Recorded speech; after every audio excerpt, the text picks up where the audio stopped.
So it's 11 o'clock at night again on a Friday night. I just got home from dinner probably about an hour ago, and my mom and my stepdad are asleep in the living room, and I don't want to go out there and film anything. But so I'm gonna film here again in front of my bed, and I thought I'd talk about my favorite bands and musical artists.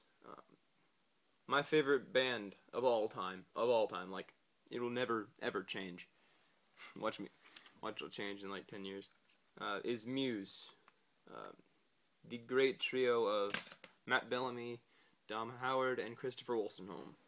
They are insanely amazing, and yeah, that's basically my favorite. They've been my favorite band for like 5 years now, I think.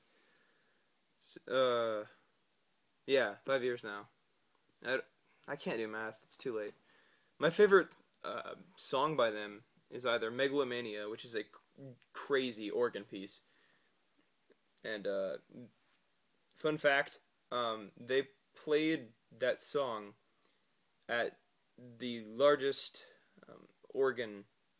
church organ in Britain or England, at the Royal Albert Hall, and Matt quoted it as, "It wouldn't be proper to not play this beast while we're here." So he played it, and it was awesome. I wish I would have been there, but unfortunately I don't live in the UK. I live in America, and I hope to go see them in March, or yeah, March 8th. I think I'm gonna go see them in St. Louis. My favorite song by them is Megalomania, definitely, and my favorite album by them is Origin of Symmetry. Followed closely by probably The Second Law, which the new album that I showed you earlier. My second favorite band is Nirvana, which it changes gradually. Right now it's Nirvana, my second favorite band. My favorite song by them is Lounge Act. It's a very heavy bass riff song. It starts out like, and Chris Novoselic is a great bassist and probably one of the best I've ever heard. And I know that people in the comments are just like, "What? Chris Novoselic?" And yeah, he's not doing anything right now, I don't think, except for like before the Foo Fighters went on hiatus. He performed, I think it was the Surviving Nirvana reunion with Pat Smear and Dave Grohl and him, because Kurt Cobain died in '94. My favorite album by Nirvana is In Utero. It's their '93 album. That was the year I was born. It was released exactly 3 months before I was born, September 13th. My third favorite band is Dream Theater. My favorite song by them is Octavarium. It's a 24-minute long song, and I keep telling everybody, you gotta listen to this song. All 24 minutes are awesome. Starts out, it's got the longest intro I've ever heard in my life. It's 5 minutes and 32 seconds long intro. And then it's just really, really epic sounding.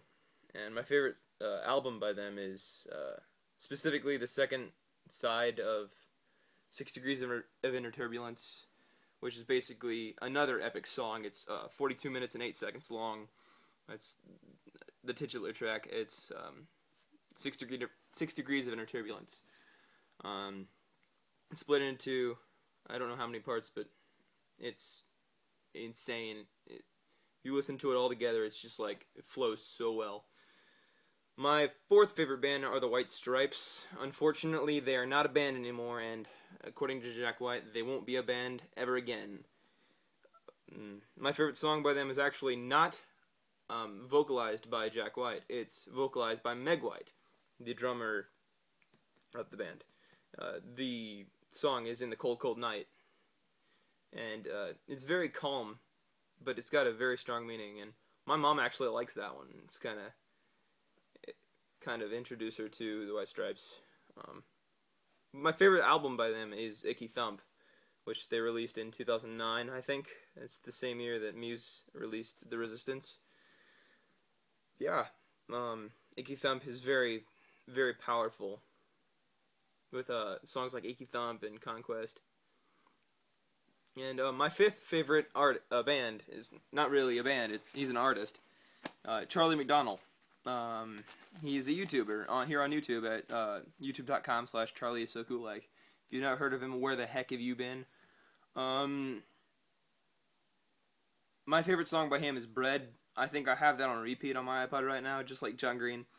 And my favorite album by him is the only one he's released so far is This Is Me. And like that changed my freaking life because it's just so I don't really know how to explain it. It's just awesome. Like Charlie's a nerd fighter, and everybody else isn't like everybody else that I like watch on YouTube is a nerd fighter, and it's just like so awesome. Like Philip DeFranco, I didn't know for the longest time he was a nerd fighter, and then I noticed in the description box of his video one day, he's just like, he left the URL was DFTWA, and I'm like, wait, DFTWA, that's DFTWA, and I didn't know for the longest time, yeah, and I've realized something in the general thing, is that, the general thing, is that a lot of YouTubers are actually interconnected, like for instance, I remember a long time ago, Dan Brown, YouTube username Pogobat, he made a video substituting for Ray William Johnson before Ray William Johnson was like huge and everything. I don't like much of Ray's stuff anymore, but I mean like he's getting better, but like when he was with Maker Studios, he's just like I don't know. And I remember Dan Brown, he made a video for Ray William Johnson, and it was funny, but at the same time it wasn't Dan. Also, Dan also made a video with Hank of the Vlogbrothers. He made a song with him, and I listened to that today, and it's brother from another mother with the last name of another color.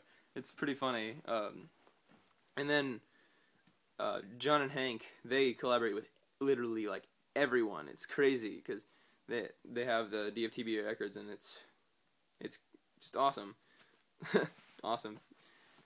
Yeah, well, I think I gotta go to bed now. I'm going a little bit earlier than last night. I didn't go to bed until like 12:30 last night, so it's alright. I guess I'll see you guys later.